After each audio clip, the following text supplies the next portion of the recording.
అలాగే మన పేదలకు 2014 నుంచి 2019 వరకు గతంలో ఉన్న చంద్రబాబు నాయుడు గారు ముఖ్యమంత్రిగా ఉన్న గతంలో ఈయన ముఖ్యమంత్రిగా ఉన్నప్పుడు సీఎంగా ఉన్నప్పుడు ఒక్క పేదవాడికి కనీసం 1 సెంటు స్థలం ఇచ్చిన పాపాన పోలేదు. ఒక్క పేదవాడికి కనీసం 1 ఇంటి స్థలం ఇచ్చిన పరిస్థితులే లేవు. కానీ మనం ఇళ్ల స్థలాలు ఇవ్వడానికి అడుగులు ముందుకు వేస్తే వీల్లేదని అక్కస్తూ చంద్రబాబు నాయుడు గారు ఆయన వేయించిన కేసులెన్నో తెలుసా? పేదలకు మీ బిడ్డ ఇళ్ల స్థలాలు ఇవ్వడానికి ఇల్లు కట్టడానికి అడుగులు ముందుకు వేస్తే రాక్షసుల్లా అడ్డుకునేందుకు చంద్రబాబు నాయుడు గారు ఆయన మనుషులు వేసిన కేసులెన్నో తెలుసా? 1 కాదు 2 కాదు, ఏకంగా 1191 కేసులు వేశారు ఈ దుర్మార్గులు. 1191 కేసులు వేశారు ఈ దుర్మార్గులు. కేవలం మీ బిడ్డ నా అక్క చెల్లెమ్మలకు ఇంటి స్థలాలు ఇంటి పట్టాలు నా అక్క చెల్లెమ్మలకు ఇవ్వకూడదు అని ఎంత దుర్బుద్ధితో 1191 కేసులు వేస్తే ఇవన్నీ చూసినప్పుడు అర్థమయ్యేది ఏమిటో తెలుసా? పేదలకు కావాల్సింది స్థలం, పెత్తందారి బాబు ఇచ్చినది పేదలకు కష్టాలు, పేదలకు కన్నీరు. బాబు సృష్టించిన ఈ న్యాయపరమైన అడ్డంకులన్నీ కూడా ఒక్కొక్కటి కూడా దాటుకుంటూ ఈరోజు ఒక్క ఒంగోలులోనే ఏకంగా 21,000 పేదలకు 21,000 పేదలకు ఇళ్ల పట్టాలు ఇస్తా ఉన్నాం. చంద్రబాబు నాయుడు గారు సృష్టించిన ఈ అడ్డంకులన్నీ కూడా దాటుకుంటూ ఇదే ఒంగోలు అర్బన్లోనే ఇదే ప్రాంతంలోనే నిరుపేదల ఇళ్ల స్థలాల కోసం ఇదే ఎర్రజర్ల హిల్స్లో ఇదే ప్రాంతంలో 866 ఎకరాల భూమిని 2020లోనే గుర్తించి 24,000 ప్లాట్లతో లేఅవుట్లు చేసి అభివృద్ధి చేసి అన్నీ సిద్ధం చేయడం జరిగింది. పేదలకు ఇళ్ల పంపిణీ చేయడానికి, ఇంటి స్థలాలు పంపిణీ చేయడానికి.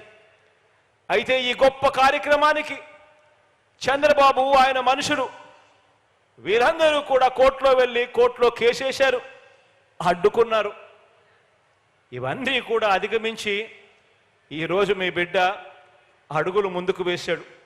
ఇప్పుడు కూడా ఇక్కడ కూడా మీ బిడ్డ ప్రభుత్వం అక్క చెల్లెమ్మలకు ఇంటి స్థలాలు ఇవ్వడానికి అడుగులు ముందుకు వేస్తే ఇప్పుడు కూడా దీన్ని కూడా అడ్డుకునేందుకు చంద్రబాబు నాయుడు గారు హైకోర్టులో మళ్ళా కేసేశాడు. దీన్ని కూడా ఆలోచన చేయమని అడుగుతా ఉన్నా. వీళ్ళ బుద్ధులు ఎలా ఉన్నాయి, వీళ్ళ ఆలోచనలు ఎలా ఉన్నాయో ఆలోచన చేయమని అడుగుతా ఉన్నా. ఇవాళకి కూడా కోర్టులో చుట్టూ తిరుగుతా ఉన్నాడు. వారు ఎంతకు తెగించిన, ఎంతగా దిగదారిన ఎలాగైనా కూడా ఇక్కడ నిరుపేదలకు నా అక్క చెల్లెమ్మలకు ఇళ్ల పట్టాలు ఇవ్వాలన్న సంకల్పంతో ఇదే ఒంగోలు మున్సిపల్ కార్పొరేషన్ పరిధిలోనే మల్లేశ్వరపురం, ఎన్నగ్రహారం, వెంగముక్కపాలెం, ఎర్రజర్ల గ్రామాలకు చెందిన 342 మంది రైతన్నలు వారి దగ్గర నుంచి 536 ఎకరాల భూమిని సేకరించి ఏకంగా 210 కోట్ల రూపాయలు డబ్బులు ఖర్చు చేసి నా అక్క చెల్లెమ్మలకు ఇళ్ల పట్టాలు ఇచ్చే కార్యక్రమానికి శ్రీకారం చుట్టాము. ఈరోజు ఈ అక్క చెల్లెమ్మలకు ఇంటి స్థలాలు ఇళ్ల పట్టాలు ఇచ్చేందుకు 210 కోట్ల రూపాయలు ఖర్చు చేశాం. మరో 21 కోట్ల రూపాయలు ఈ లేఅవుట్ అభివృద్ధి కోసం ఖర్చు చేస్తూ ఏకంగా 230 కోట్ల రూపాయలు ఖర్చు చేసిన తర్వాతే మీ బిడ్డని మీ దగ్గరికి వచ్చి మీ చిక్కటి చిరునవ్వుల మధ్య మీ అన్నగా, మీ తమ్ముడుగా, మీ అందరితో మమేకమయ్యాడు.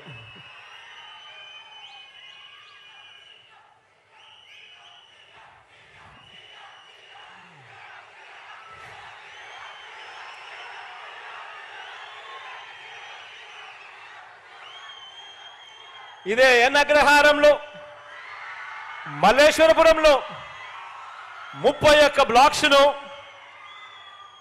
వెంగముఖపాలెం, ఎర్రజల్లలో మరో 32 బ్లాక్స్తో జగనన్న మోడల్ టౌన్షిప్స్కు పూర్తిగా మౌలిక వసతులతో అభివృద్ధి చేస్తా ఉన్నాం.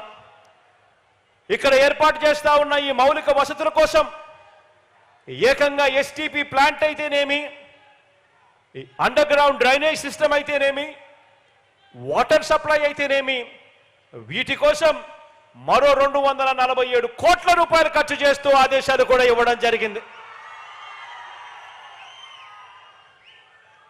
ఈ కార్యక్రమమే కాకుండా ఒంగోలు పట్టణానికి, ఒంగోలు ప్రజలకు మంచి జరిగిస్తూ ఏకంగా మరో 334 కోట్ల రూపాయలతో ఒంగోలులో తాగునీటి ఎద్దడిని నివారించే డ్రింకింగ్ వాటర్ స్కీమ్ కూడా ఈరోజే ఇక్కడే శంకుస్థాపన కూడా చేయడం జరిగింది.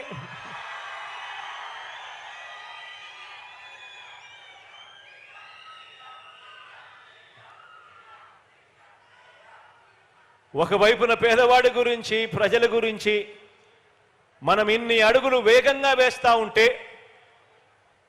మరోవైపున ఒక ఒంగోలే కాదు, ఏ జిల్లాను చూసినా బాబు పేదలకు ఇళ్ల స్థలాలు ఇవ్వలేదు, మనం ఇస్తుంటే బాబు అసూయ దాగటం లేదు. ప్రతి జిల్లాలో బాబుది ఇదే దుర్మార్గం. పేదల ఇంటి నిర్మాణాన్ని అడ్డుకుంటూ కేసులు వేయించడం ఆయనకు సహజ అలవాటుగా కూడా మారింది. ఇవన్నీ చూస్తే అనిపిస్తుంది, ఇటువంటి కార్యక్రమాలు చేస్తా ఉన్నప్పుడు, ఇటువంటి చంద్రబాబు నాయుడు గారిని చూస్తే అనిపిస్తుంది, 100 మంది సినిమా విలన్ల దుర్మార్గం కంటే, 100 మంది సినిమా విలన్ల దుర్మార్గం కంటే, పురాణాలలో మనం కథలుగా విలన్లుగా చెప్పుకునే రాక్షసులందరికంటే కూడా ఒక్క బాబు దుర్మార్గం వీళ్ళందరి విలన్ల కంటే ఎక్కువే అని చెప్పి కూడా ఇటువంటి అన్యాయాలు చేస్తా ఉన్నప్పుడు చూస్తే అనిపిస్తుంది.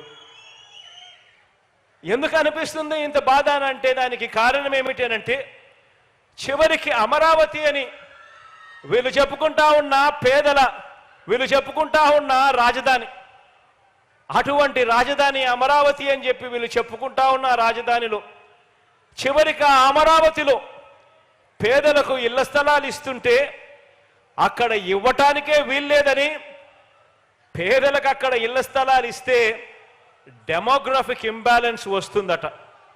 డెమోగ్రఫిక్ ఇంబ్యాలెన్స్ అంటే ఏమిటో తెలుసా?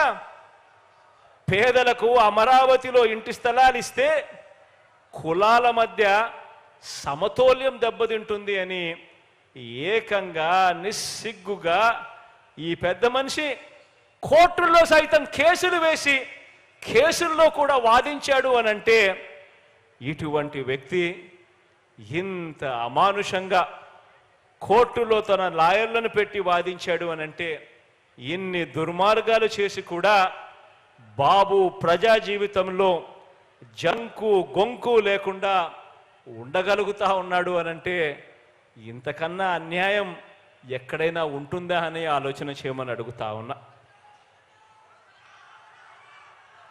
గవర్నమెంట్ బడిలో ఇంగ్లీష్ మీడియం వద్దని వాదించి కూడా, గవర్నమెంట్ బడులలో ఇంగ్లీష్ మీడియం వద్దని వాదించి కూడా ఆ తల్లిదండ్రులంతా కూడా ఈ చంద్రబాబుకు గుణపాఠం చెబుతారు అన్న భయం కూడా లేకుండా చంద్రబాబు రాజకీయాలలో పాపిష్టి జీవితాన్ని కొనసాగించగలుగుతున్నాడు అనంటే, ఇంతకన్నా దారుణం ఎక్కడైనా ఉంటుందా? ఆలోచన చేయగలుగుతా ఉన్నా. ఒక ముఖ్యమంత్రి స్థాయిలో ఉంటూ చంద్రబాబు నాయుడు గారు ఎస్సీ కులాలలో పుట్టాలని ఎవరైనా అనుకుంటారా అని స్టేట్మెంట్, అటువంటి అన్యాయమైన స్టేట్మెంట్ ఇచ్చి కూడా ఎస్సీలంతా తనకు గుణపాఠం చెబుతారన్న భయం కూడా ఈ పెద్ద మనిషికి లేకుండా బాబు రాజకీయాలలో ఇంకా బరి తెగించి ఉండగలుగుతా ఉన్నాడు అనంటే ఇంతకన్నా దారుణం ఎక్కడైనా ఉంటుందా అని అడుగుతా ఉన్నా. బీసీల తోకలు కత్తిరిస్తా కబడ్దారని కూడా బాబు ఈ రాష్ట్ర రాజకీయాలలో బీసీలంతా తనకు గుణపాఠం చెబుతారన్న భయం కూడా లేకుండా అలాగే ఉండగలుగుతా ఉన్నాడు అనంటే ఇంతకన్నా దారుణం ఎక్కడైనా ఉంటుందా అని ఆలోచన చేయమని అడుగుతా ఉన్నా. పేద వర్గాలకు ఇళ్ల నిర్మాణం చేయకపోయినా రైతులకు బేషరతుగా పూర్తిగా రుణమాఫీ చేస్తానని చెప్పి వారందరినీ కూడా మోసం చేసిన ఈ మాయలోడు ఏ జంకు గొంకు లేకుండా ఇప్పటికీ కూడా ఈ రాష్ట్ర రాజకీయాలలో ఉన్నాడు అనంటే ఇంతకన్నా దుర్మార్గం ఎక్కడైనా ఉంటా అని చెప్పి ఆలోచన చేయమని అడుగుతా ఉన్నా. పొదుపు సంఘాల అక్క చెల్లెమ్మలందరికీ మొదటి సంతకంతోనే మాఫీ చేస్తాను రుణాలన్నీ అని చెప్పి ఒక్క రూపాయి కూడా మాఫీ చేయకపోగా ఆ అక్క చెల్లెమ్మల ఉసురు తగులుతుందన్న భయం కూడా ఈ పెద్ద మనిషికి లేకుండా రాష్ట్ర రాజకీయాలలో ఈ మనిషి ఇంకా కొనసాగుతా ఉన్నాడు అనంటే ఇంతకన్నా దారుణం ఎక్కడైనా ఉంటుందా ఆలోచన చేయమని అడుగుతా ఉన్నా. 650 వాగ్దానాలు ఇచ్చి మేనిఫెస్టో అని చెప్పి చూపించి ఎన్నికలప్పుడు రంగురంగుల మేనిఫెస్టోగా చూపించి ప్రతి సామాజిక వర్గానికి అది చేస్తా ఇది చేస్తాను అని చెప్పి ఏకంగా 650 వాగ్దానాలు తానిచ్చి 10% కూడా అమలు చేయకపోయినా ప్రజలు తనను ఎట్టి పరిస్థితిలోనూ కూడా నమ్మటం లేదు అని చెప్పి ఈ పెద్ద మనిషికి తెలిసిన బాబు నిస్సిగ్గుగా మళ్ళీ ఎన్నికలు వచ్చేసరికి మళ్ళీ కొత్త మేనిఫెస్టో తీసుకొని వచ్చి ప్రతి ఇంటికి కేజీ బంగారం ఇస్తానని ప్రతి ఇంటికి బెంజ్ కారు కొనిస్తాను అని మళ్ళీ ఇదే పెద్ద మనిషి నిస్సిగ్గుగా మేనిఫెస్టోతో మోసం చేస్తా ఉన్నాడు అనంటే మోసం చేయగలుగుతా ఉన్నాడు అనంటే ఇంతకన్నా దారుణం ఎక్కడైనా ఉంటుందా అని ఆలోచన చేయమని అడుగుతా ఉన్నా. ఈరోజు ఇలాంటి కార్యక్రమాలన్నీ కూడా చంద్రబాబు నాయుడు గారు ఇలాంటి కార్యక్రమాలన్నీ కూడా చేస్తా ఉన్నా కూడా ఒక ఈనాడులో కానీ ఒక ఆంధ్రజ్యోతిలో కానీ ఒక TV5లో కానీ చంద్రబాబు నాయుడు గారి గురించి ఎవరు విమర్శించరు. ఇటువంటి దారుణమైన రాజకీయాలు ఈ పెద్ద మనిషి చేస్తా ఉన్నా కూడా ఈనాడు ఆంధ్రజ్యోతి TV5 అబద్ధాల కథనాలు రాయిస్తారు, మోసపూరిత డిబేట్లు చేయిస్తారు. ఆ టీవీ ఛానళ్లలో ఆ పేపర్లలో కథలుగా అబద్ధాలు రాస్తారు. ప్రజల్ని మరోసారి మభ్యపెట్టడానికి అన్ని మాయలు మంత్రాలు ప్రదర్శిస్తారు. బాబు ఈ పెద్ద మనిషి చంద్రబాబు 14 సంవత్సరాలు సీఎంగా పనిచేశాడు. 14 సంవత్సరాలు ఈ పెద్ద మనిషి సీఎంగా పనిచేశాడు. ఇదే పెద్ద మనిషి 14 సంవత్సరాలు సీఎంగా పనిచేసిన ఈ పెద్ద మనిషి నేను అడుగుతా ఉన్నా, నీ పేరు చెబితే ప్రజలకు పేదలకు గుర్తుకొచ్చే ఒక్క మంచైనా ఉందా, గుర్తుకొచ్చే ఒక్క స్కీమ్ అయినా ఉందా అని చెప్పి అడుగుతా ఉన్నాను. 2 చేతుల పైకైతే ఇలా ఇలా ఇలా ఇలా ఇలా ఇలా ఇలా ఇలా ఇలా ఇలా ఇలా ఇలా.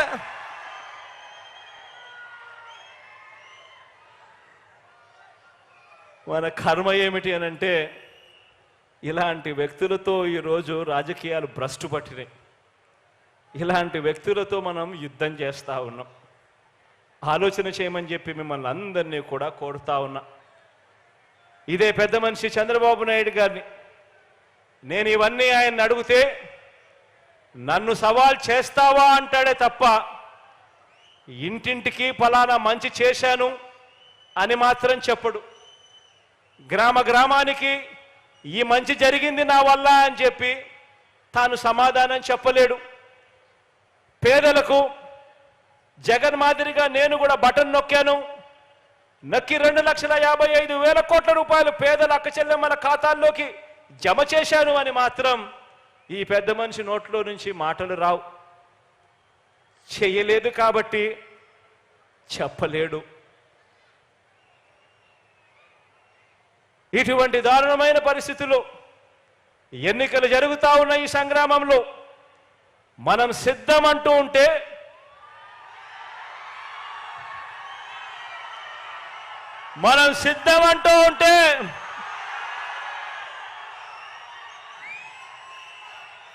మరో వంక బాబు భార్య మా ఆయన సిద్ధంగా లేడు అంటోంది.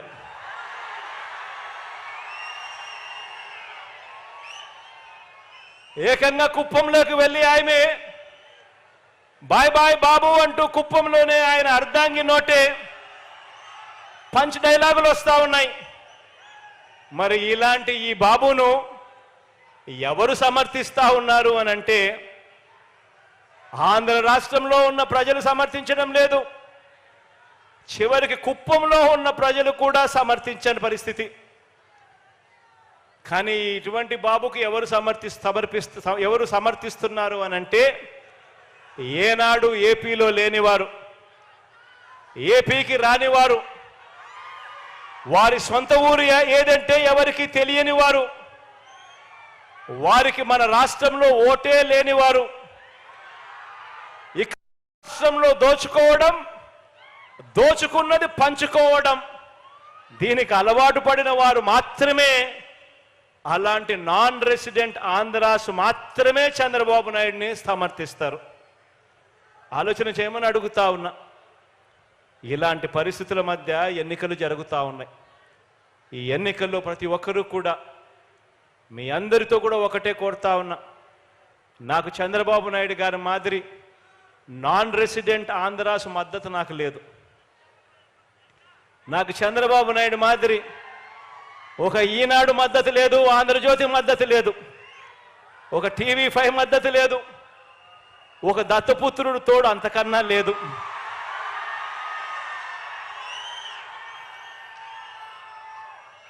కానీ నేను మీ అందరితో కూడా కోరేది ఒకటే, మీ ఇంట్లో మాత్రం మీకు మంచి జరిగి ఉంటే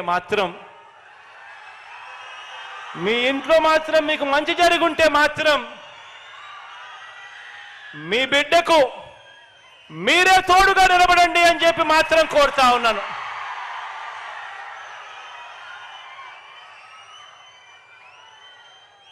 నేను పైన దేవుడిని నమ్ముకున్నాను, కింద మిమ్మల్ని నమ్ముకున్నానే కానీ మధ్యలో దళారులను నేను నమ్ముకోలేదు, మధ్యలో బ్రోకర్లను నమ్ముకోలేదు, మధ్యలో ఉన్న ఇలాంటి వారిని అంతకన్నా నమ్ముకోలేదు. కాబట్టి మీ అందరితో కూడా ఒకటే చెప్తా ఉన్నా, మీ ఇంట్లో మంచి జరిగిందా లేదా అన్నది మాత్రమే కొలమానంగా తీసుకోండి. అబద్ధాల నమ్మకండి. రాబోయే రోజుల్లో ఇంకా ఎక్కువ మోసాలు చేస్తారు అన్నది కూడా జ్ఞాపకంలో పెట్టుకోండి. మీకు మంచి చేసింది ఎవరు అన్నది మాత్రమే మీ మనసులో పెట్టుకుని, మీకు మంచి జరిగుంటే మాత్రం మీ బిడ్డకు అండగా తోడుగా మీరే నిలబడండి అని చెప్పి మరొకసారి కోరుతూ, దేవుడి దయతో మీ అందరికీ కూడా ఇంకా మంచి చేసే పరిస్థితులు రావాలి అని, దేవుడి చల్లని దీవెనలు మన ప్రభుత్వం పట్ల ఇంకా ఎక్కువగా ఉండాలని మనసారా కూడా కోరుకుంటూ ఈ కార్యక్రమాన్ని ఇక ప్రారంభిస్తా ఉన్నాము. రాష్ట్ర వ్యాప్తంగా కూడా ఈ రిజిస్ట్రేషన్ చేసిన ఇళ్ల పట్టాలను ప్రజలకు పంపిణీ చేసే కార్యక్రమం ఇక ఈ రోజు నుంచి మరో 10 రోజుల పాటు ఈ కార్యక్రమం వరుసగా కూడా జరుగుతూ పోతూ ఉంటుంది అని చెప్పి కూడా సంతోషంగా చెప్తా ఉన్నాను ఈ సందర్భంగా.